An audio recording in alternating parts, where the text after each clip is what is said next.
I'm just so excited about this conversation because we have so much in common. I mean, it's just, and your work is amazing. So, well, it is and it isn't. So it's a sense, it's as what you said, if you open up your mind, you're affected by what has affected people for probably thousands of years. And you just have to find a language for it. Anyway, it's kind of an interesting personal journey on this. So, yeah. um, Okay, so I'll start formally the recording. Okay. So Steve, it's a great pleasure to be with you and to give welcome to our students that are coming to our PBI course, Polyvagal Institute course, Embodying Safety and Connection, integrating yoga, Qigong, and Polyvagal Theory.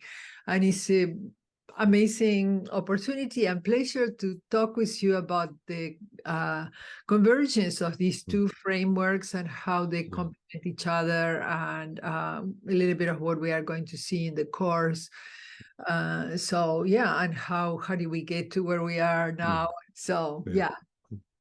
Anyway, Amelia, thank you so much for creating the course and for inviting me in for this dialogue. But what I want to start with is literally what I call the magic word, and that's embodiment. And so the notion that talking about embodiment is really this common theme and core that brings us very much together. And it's this deep respect for the strategies of being in the body.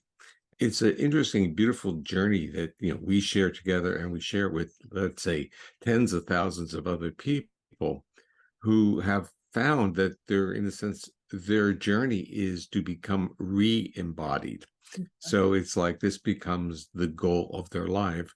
And I often share, and I've shared with you, that my invitation into the world of trauma, meaning the people who have survived adversity, has been this learning from them that embedded in their tragedies and sadness of their experiences, where there's been a degree of numbness and dissociation from body, they still have this desire.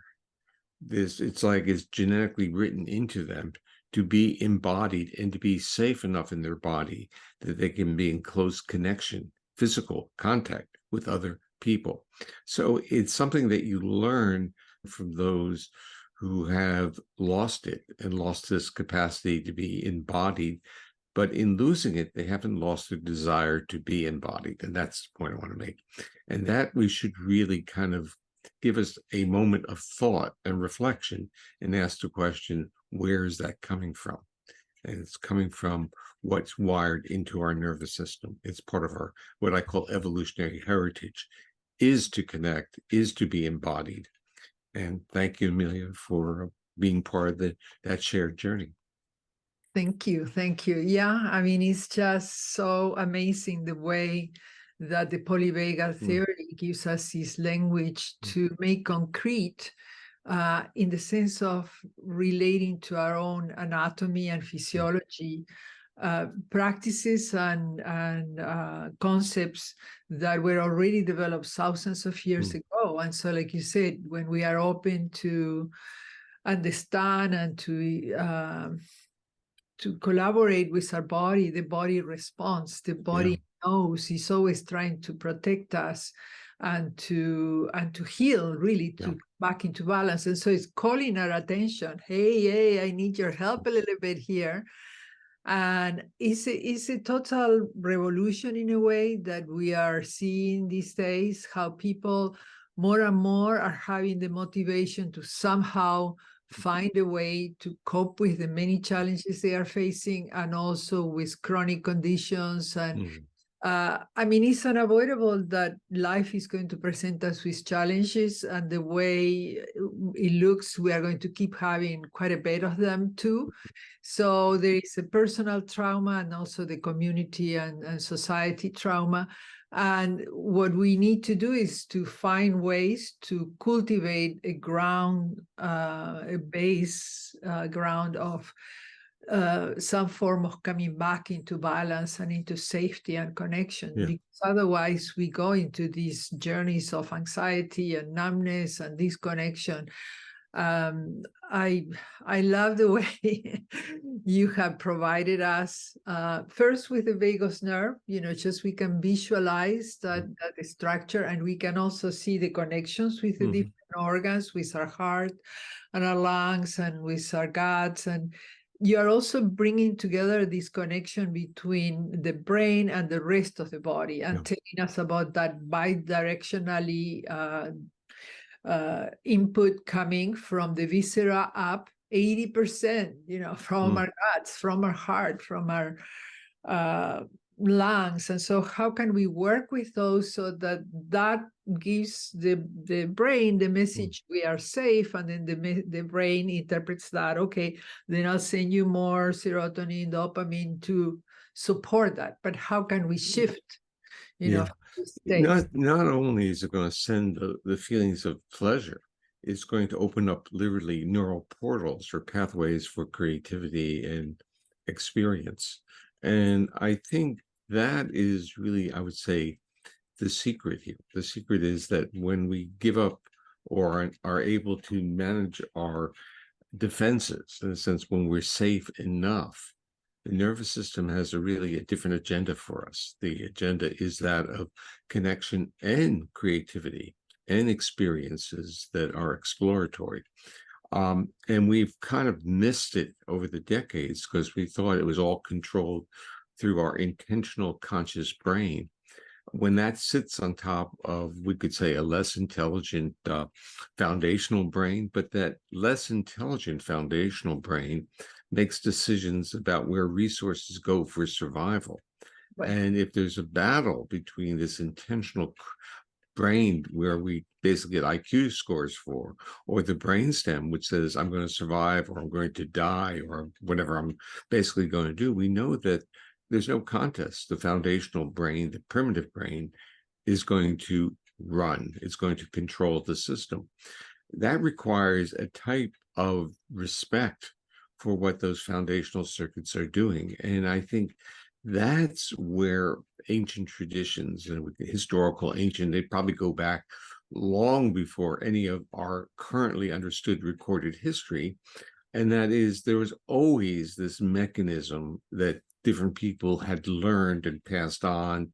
And it often gets buried into rituals, it gets buried into different cultures. So we basically have dispelled the ancient understandings and respect for our body, which goes down back to those foundational circuits. And I really would basically say that the metaphors of connection that we're talking about and cues of safety are literally embedded metaphorically in our own physiology, because we have a conscious brain that's basically linked to a lower brainstem brain that is regulating or being regulated by our bodily states.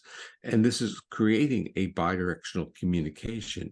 And the vagus provides just this wonderful metaphor, because it literally maps out in terms of its own resource. It says it's more important. You have a greater responsibility to monitor the body than to tell the body what to do. So in a sense, the vagus, with its 80% afferent fibers, is really a surveillance system of our bodily organs. And it's really saying to the brain, you have a great responsibility. Here's all this information. I'll let you tell me what to do, but I'm only going to give you 1/5 of the neural pathways I will allow into my body, when 4/5 are going to tell you how I really feel. Now, that may be a good rule of thumb to say more about how do I feel versus how do I think, or what do I think? And in a sense, saying maybe it's a 4-to-1 ratio that we should be working on with our kids, with pets. It's easy. This is what we do. We want to know how they feel. With our kids, we rapidly move out of the feeling to what they are thinking. And the point is, in many cases, and we can see this in terms of our culture, the consequences of what I call cortical-centric or cognitive-centric worldview is the body gets sick. It's not being taken care of. And there are all these other forms of consequences of that physiology, including mental health issues. Right. I love the concept that in which so much polyvagal and ancient cultures also come together, that health is balance, and that it's a state of ease, of safety, of connection, and that when that gets broken, then there is an unease, and then if we don't identify the sources of that unease, of that being out of balance, either exhaustion or loneliness or overworking or whatever, we usually think, oh, it's something, it's a bacteria perhaps or whatever. We don't think so much it's a state of inner balance. So if we don't identify that and we take pills or whatever to numb the symptoms so that we can keep working or doing the other things, the body then goes from murmuring to us to screaming to us and saying, hey, and if we still put more medications to numb it, then it gets confused, and then we end up with this pandemic of chronic diseases, these galloping numbers of chronic diseases, which our Western medicine is not being able to address. That's the reason why they are chronic. And they are chronic because we are not looking at the whole system, but we are going, oh, what's wrong with your heart? Or I don't understand why you have pain in the back. I did all the tests and you don't seem to have anything. Well, it's a whole organism. It's a continuum of body, mind, and spirit that we need to address. And that's what's so beautiful, I think, with the ancient traditions and with polyvagal, that it tells us it's not just about the brain. It's not just about the parts. Notice what's coming up, what neuroception. Could you tell us a little bit more about the polyvagal as related to our daily life and this neuroception and how to, I think, some Amelia, people might not know it, although we are, more and more people know about it, and we are in this group that probably knows it. But what is polyvagal for you? So if we go to the core of polyvagal theory, it's really about our autonomic nervous system, that nervous system that is regulating all the organs in our body. So what we want is our bodies to feel safe enough so that our resources, our higher cognitive, intellectual, and even our somatic resources can be directed towards something that's creative and positive, benevolent. Once we feel life threat, everything in our world becomes proximal about us. And so let's go back to what I'm saying, what polyvagal theory means to me. It means that our nervous system, our part of our body, our genetic heritage enables us to deal with threat, deal with pathogen. Basically, we have systems that fight and protect and preserve, but they're not to be on 100% of the time. Right. They're to be on when the challenge occurs. And sometimes when the challenge occurs and we get compromised with our ability to be generous and engaging others become compassionate and now serve to make us feel safe, because that's in the way what compassion is about. It's the other giving us presence so that we don't have to be defensive or feel that we are isolated. So the issue is our physiology has major responsibilities, but also objectives. And it has a way of regulating our body that is different than a Western perspective of cause and effect. It's a system. We have to think more in terms of a informed systems model, that the human system in itself serves growth, health, and restoration, and creativity, sociality, spirituality, and even physical strength. It's all in the body. So polyvagal theory starts with that and then says, we can really identify a lot of the script that comes out of individuals based on their physiology.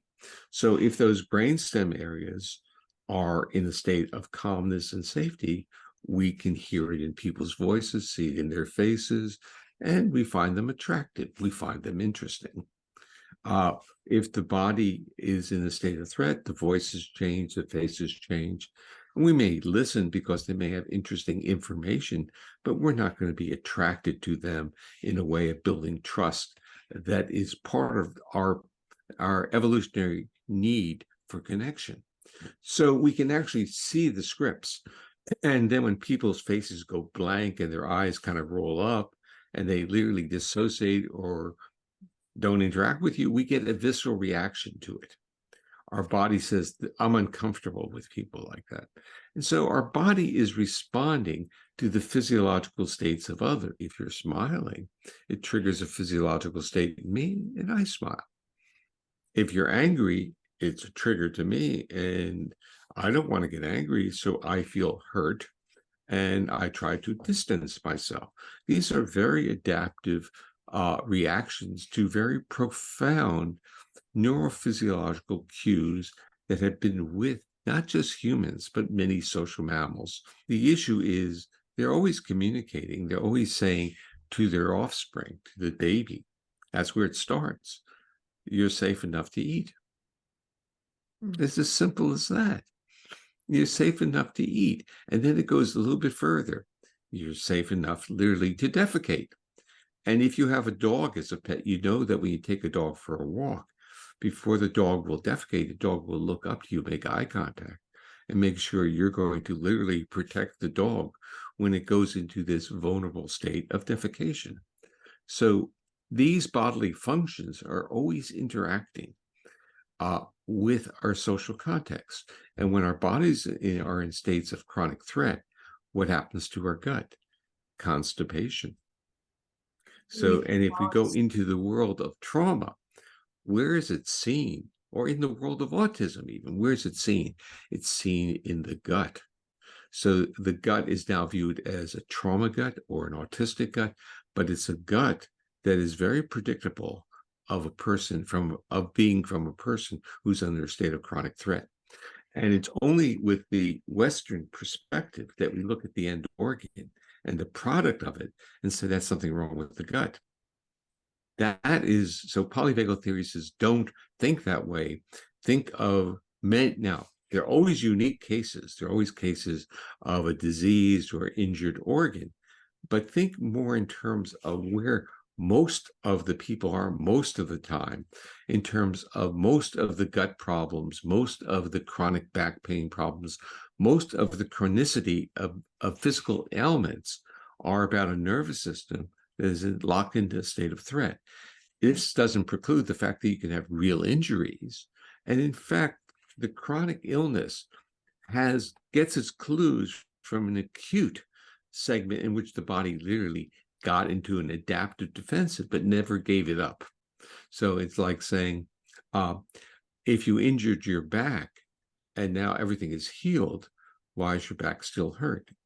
Your nervous system said, it's actually the language of your nervous system. It's saying, I can't give up the possibility of being injured again.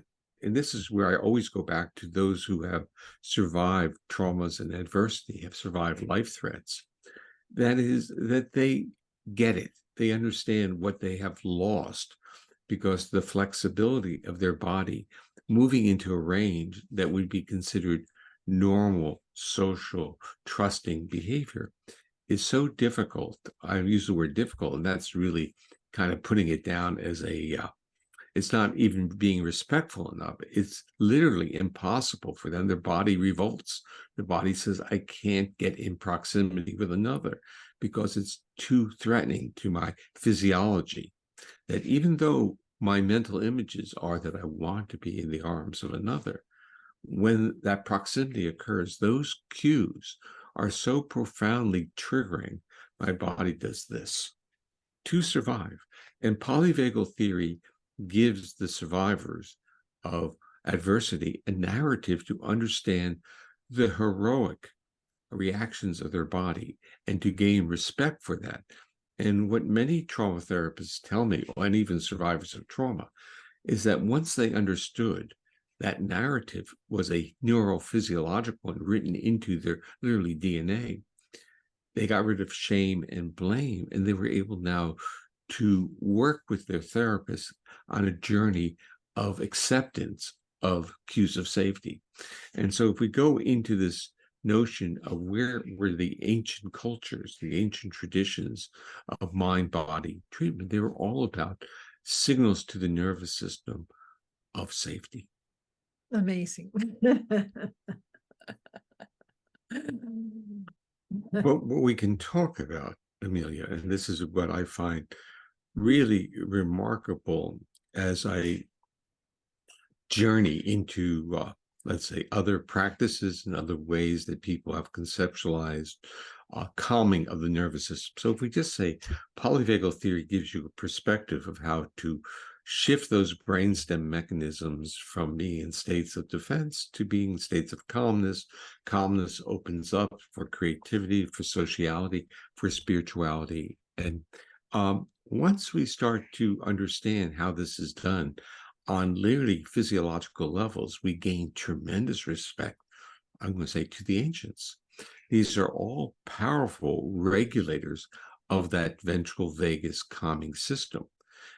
And so in a sense, it's as if someone who created these millennia ago, these ritual traditions, had read what the polyvagal theory was, and that you have the structures and you have the mechanisms of how these things work. So you're stimulating, in a sense, sensory pathways that get to the calming vagus, of calming us down.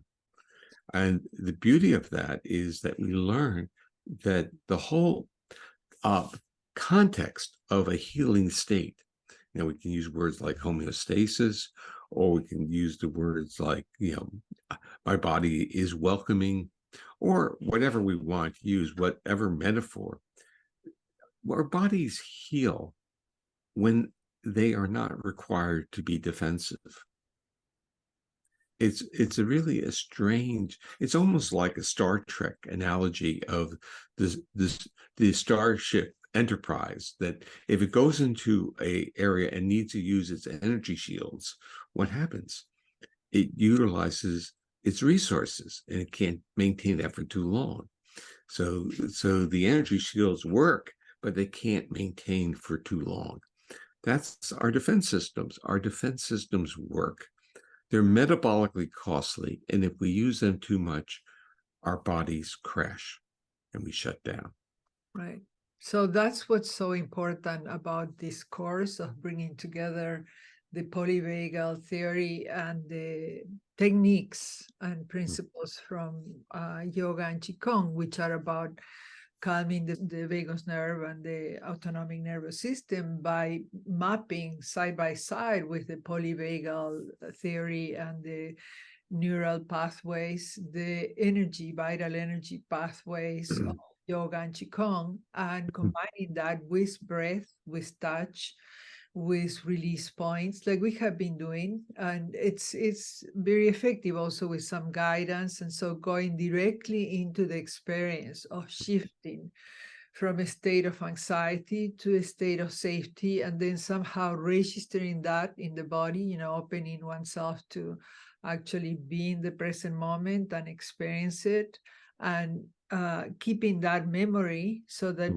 one can come back to it as we practice. So the course is going to be 9 live Zoom classes through all the Sundays of July and August, and there will be homework in the meantime to practice. It's very much an experiential course, so that people that attend the course can experience this transformational journey of working the nervous system with the breath and with their life, with their daily life. Because like you were saying, when we go into these states of threat, danger, risk, uncertainty, well, even in neuroscience, they say, well, the amygdala grows and then it hijacks the prefrontal cortex. And it's true, you cannot at the same time have clarity for taking a skillful decision or even a creative decision to a problem, and at the same time be under agitation and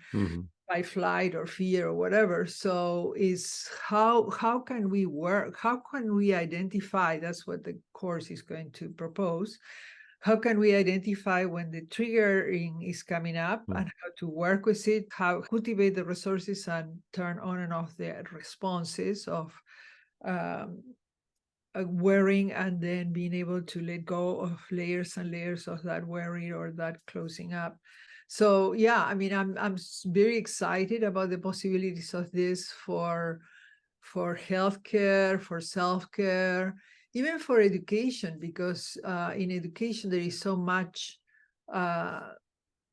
circumstances that bring a sense of risk and threat to the student when we are evaluating them with exams and all kinds of things. And then now the way I taught in Berkeley and I taught with my undergraduates and my older adults is to put them into experiential processes of knowing and learning and using and volunteering, which is also the coming together of, you know, using what we have to assist somebody else and to connect with someone else. That's the way we met, right? When you are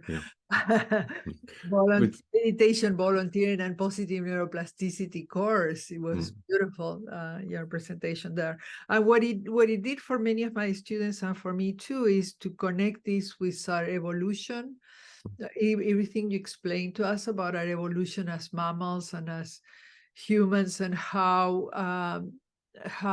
important is also this interconnection, and to experience that safety and connection to ourselves, to our system, to trust our body, to trust our life, to trust our journey, even with the challenges, especially with the challenges, and integrating all that. So yeah, I'm just very, very happy with all your findings.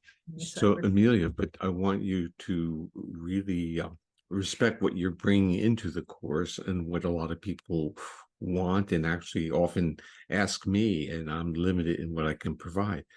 They want tools. People want tools. So literally they understand that the nervous system regulates these physiological states, but they want to know how they can literally, terms they use now are hack that nervous system, or literally what's a toolkit that we can use, and you know, that goes beyond breath, or what nuances of breath can we use to shift that physiological state. In a sense, if we feel things going on in our body, which we all will, this is, I would say, part one. If you don't feel what's going on in your body, then you have to start there. The interoception, the feelings of the body and how they're detected have to be a starting point. And for many individuals, that becomes literally a trigger to them because they haven't felt their body for long periods of time. So the toolkits become important, how we vocalize and how we listen, how we touch, and even, and this is the part that I find always remarkable, if you do a guided imagery, suddenly you're feeling different parts of your body that for a while were, in a sense, not there. So like if you say, feel the soles of your feet. Well, 5 minutes ago, you weren't feeling the soles of the feet, and now you feel them. How does that occur? Well, it occurs because we don't feel everything all the time, and that's fine, but we don't want to give up the possibility of feeling our body. Right. And it's so important to, with these systems of breath, touch, release points, chanting, to be movements, some contemplative movements, to be able to, on the one hand, come back in the body, and then to be able to promote these states of shifting from a state of anxiety to a state of relaxation, repair, restoration, and to know that we can keep doing. So it is, on one hand, it's an effortless practice in the sense that it's not so much about controlling, but about tuning to what's going on in our body, listening to where the body is, and very gently, without forcing, bring it into a different state. But the secret here is that it has to be constant. So we need to be open to work with our nervous system in this continuous way, and to trust it, that the body knows the prana, the vital energy, they inherently know and are giving us cues. And it's a wonderful journey, challenge, adventure, whatever you want to call it, to tune into our system and recognize the amazing richness of our organism, body, mind, and spirit. So we are going to go also a little bit on that in the course, even bringing perhaps prayer, but mainly a lot of other practices too, so that I would like people to feel not only that they are getting a toolkit, it's important, the toolkit, but that the presentation is like 50% of the transformation or the journey. So it's giving the toolkit. Now, the other 50% is the people using the toolkit in themselves and owning it, finding their own, how does this fit in my life? How can I come back to it? How can I actually feel this transformation, which I and many of my students have felt. If you work regularly on it, if you practice it, it does bring a different base of responding when you are confronted with challenges. I don't know if you have also experienced some of that. I mean, we have practiced a little bit together, and you seem to like it. No, I always enjoy it. The part is that we're respecting the body's own organizational properties, its ability to organize information. And when we even use, I would say, the metaphor of relaxation, underlying that long historical concept of relaxation was that if you get the body out of states of defense, it will know what to do. And even from when people they're ill and we say, well, you can't have too much stimulation, too many people can't be visiting you, you need your quiet time. In a way, they need to refine it. They have to really say your body needs to be safe enough so it can do its healing. Right. And we can see this in terms of the world we're in. So many people have sleep disorders. Now, what is a sleep disorder in general? It's the fact that your nervous system can't give up its vigilance for long periods of time. During the whole day, it has been vigilant. Yeah. It's a muscle that it has been exercising. Yeah. It's so the part that I would like to kind of emphasize is that the practices that you teach and you do are literally, from a polyvagal perspective, neural exercises. And the more you do them, the easier they are for your nervous system to literally find those states. Or another way of putting it is, if you have autonomic flexibility, very reliable autonomic flexibility, you have mental flexibility. Now, that's not a hard sell, because if our body is locked in a state of threat, forget it. We have very limited psychological flexibility. So you can start seeing that this whole system of regulation of our autonomic nervous system changes when we're under, let's say, threats or stressors, whatever term we want to use. Now, the interesting part on this is, can we reverse this? And that's part of what we're working on now. Let's create the neural. Course is about. That's the course is about. Neural exercises. Yeah, right. And also, for example, what kind of preparations can you do before going to sleep? Like, for example, there are 8 different kinds of breath that you can practice when you go to sleep, or there is particular yoga breath that works with this part and also is very close to the brain stem, and it's also helpful. But it's a combination, it's like, okay, what am I doing at the level of my body?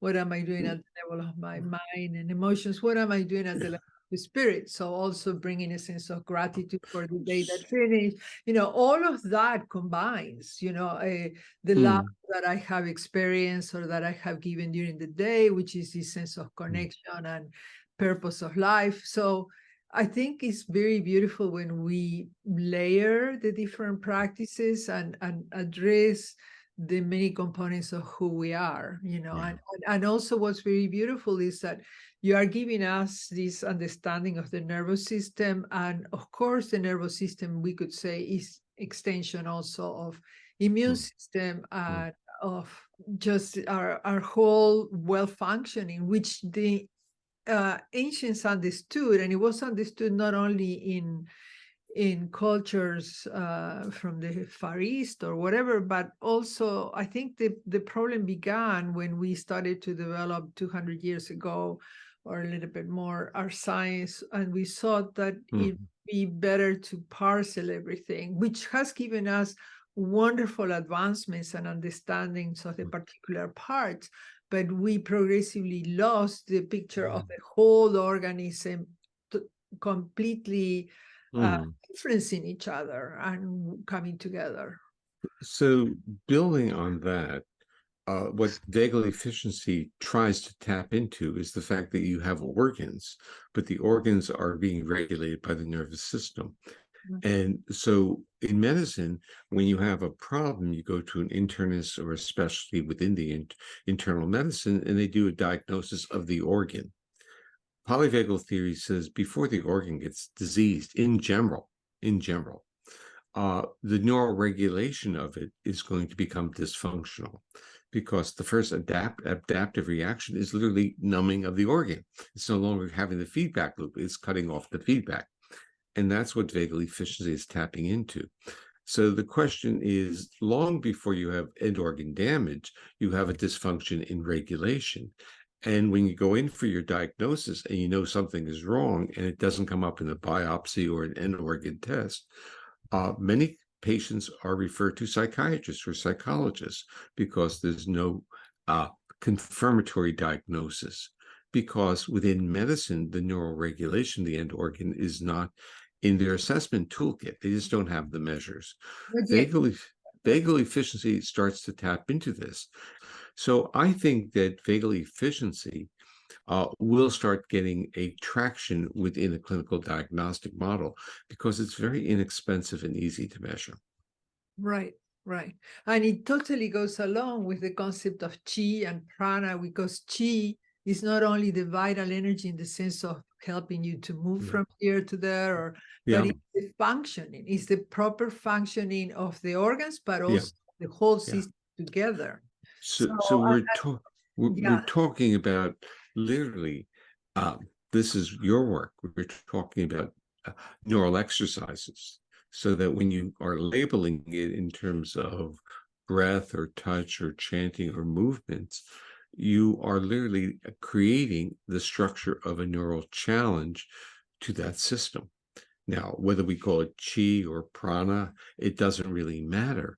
And what matters is that we can challenge the system and we have a sensation of its own recovery. And that is really, because that's another neural exercise, because that's teaching our body greater interoception, the feelings of the body. And this brings us on the entire tour, what the course, I believe, is going to be about.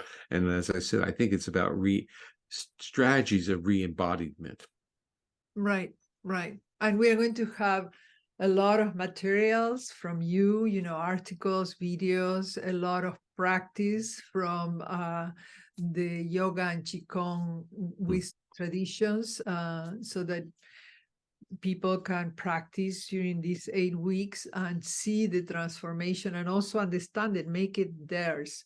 Because I want the course not to just be for the 9 weeks and then maybe archive it within their collections or whatever, but to really be a path of transformation. And it will be if people practice with it and tailor it to their needs and use it every day as they can see, the challenges arising, the states being triggered, the anxiety, and then they little by little, with consistency, they practice, they will start seeing changes, because that's the way it changes, right? Neurons that fire together, wire together, the what you call the neural exercises. All we're both saying is, if you welcome it, your body will enjoy it. Yes, and we learn, and our body learns. That's the real interesting thing. The other part that you're bringing up is really kind of a rule of how the nervous system works. If we have predictability, and this is what you're really emphasizing, that if we do it, we practice, it becomes our practice. We say we own it now. What it means is that predictability is a neural metaphor for our nervous system to feel in a state of safety, because it's the novelty, which at times is very exciting, but at times it does create uncertainty for many. And that uncertainty is functionally a trigger of threat. Right. And so what we want is not to trigger threat, trigger curiosity. Curiosity and trust, because Yeah. once one experiences the peace or the calmness or the state of safety, and then takes a moment to open oneself to actually assimilate it. So one is to activate or experience it, and the other is to actually somehow take inventory of it and stay with it for a moment, knowing that yes, it's possible. I just experienced it, and then being able to come back with my voice, without my voice, in their own. The beauty is you don't need any equipment, you don't need any previous practice. You just need like you said, the openness and the desire to do it. And I think because our times are so challenging, the motivation is strong. I mean, people do want to come back to health, to come back to inner peace, to overcome anxiety. So if the motivation is strong, perhaps the practice would be consistent, and then the changes will be able to be experienced. Yeah, but don't minimize the power of a wonderful teacher. And Amelia, you're a welcoming and wonderful teacher, and this enables people to trust, to feel safe, and to go on a shared journey of exploration. So I'm sure this will be a wonderful experience, not just for them, because they're reaching out. It'll also be for you as you touch others metaphorically through the course. Totally. Oh, I mean, when the pandemic started and I started to teach yeah.